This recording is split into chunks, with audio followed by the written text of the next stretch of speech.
நீங்க சமைக்கும்போது உங்க ஷோல்டர் அண்ட் பேக் பெயின் வராம இருக்கணும்னா, உங்க கிச்சன் டாப்போட ஹைட் கரெக்ட்டா இருக்கணும். உங்களோட டாப் ஹைட்டா இருந்துச்சுன்னா, நீங்க சிங்க்ல பாத்திரம் விளக்கும்போது உங்களுக்கு பேக் பெயின் வராது. இதே ஆப்போசிட்டா உங்களுடைய கிச்சன் டாப் ஹைட் கம்மியா இருந்துச்சுன்னா, நீங்க ஸ்டவ்ல சமைக்கும்போது உங்களுக்கு ஷோல்டர் பெயின் வராது. அது எப்படி ஒரு கிச்சன் டாப்ல சிங்கையும் ஸ்டவ்வையும் ஆப்போசிட் ஹைட்ல வைக்கிறது? இன்னும் புரியலையா? வாங்க பார்க்கலாம். கம்பல்சரி உங்களோட ஸ்டவ்வை டாப்ல கன்சல்ட் பண்ணுங்க, ஒரு ஹாப் ஸ்டைல்ல. ஏன்னா அப்பதான் உங்களோட ஸ்டவ்வோட ஹைட் குறைஞ்சி உங்களோட ஷோல்டர் பெயின் வராது. ஒன் சைட் வால்ல வந்து சிங்கை பிளேஸ் பண்ணி அதோட டாப் ஹைட்டாகவும், இன்னொரு சைடு வால்ல வந்து உங்களோட ஸ்டவ்வை பிளேஸ் பண்ணி அதோட டாப் லோயராகவும், இப்படி ஹைட் அட்ஜஸ்ட்மெண்ட்ல உங்களுடைய டாப்பை ஃபிக்ஸ் பண்ணும்போது உங்களுடைய கிச்சன் ஒரு யூசர் ஃப்ரெண்ட்லியான கிச்சனா இருக்கும். மேத்தமெட்டிக்ஸ் இல்லாத இடம்னு ஒன்று இல்லை.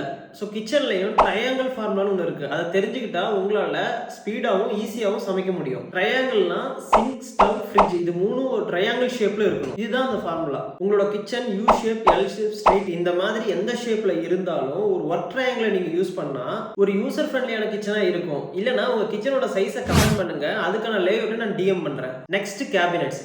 உங்களோட கிச்சன் கேபினெட்ஸை நான் சொல்ற மாதிரி நீங்க டிசைன் பண்ணா ரொம்ப மாடர்னாகவும் ரொம்ப யூட்டிலைஸ்டாகவும் இருக்கும். உங்க கார்னர் வேஸ்ட் ஆகாம யூட்டிலைஸ் பண்ணி அதோட ஃபுட் ப்ரிப்பரேஷன் டேபிள் அட்டாச் பண்ணி வித் அண்டர் ஸ்டோரேஜ் யூனிட்டோட அது ஒரு மூவபிள் யூனிட் மாதிரி பிளான் பண்ணிக்கோங்க. இன்னும் யூஸ்ஃபுல்லா இருக்கும். உங்க சிங்க்குக்கும் பேக் சைடில் இருக்கிற வால் ஃபுல்லி வாலா இருக்காம அதை வந்து ஒரு பார்ஷியலா கன்ஸ்ட்ரக்ட் பண்ணி விண்டோவை கீழே வரைக்கும் இறக்கி வச்சு அந்த கேப்ல ஒரு கெனால் ஆர்கனைசரா பிளான் பண்ணுங்க. இந்த கெனால் ஆர்கனைசர் வித் சிங்க் இது ரெண்டு ஒரே பிளம்பிங் லைன்ல ஜாயின் பண்ணும்போது உங்களுக்கு பிளம்பிங் பார்த்து ரொம்ப ஈஸியா இருக்கும். உங்க டஸ்ட்பினுக்கு மேல ஒரு ஹோல் இருக்கிற மாதிரி கேபினெட்ஸ் ரெடி பண்ணீங்கன்னா ஒரு யூசர் ஃப்ரெண்ட்லியான வெஜிடபிள் கட்டரும் ரெடி ஆயிரும்.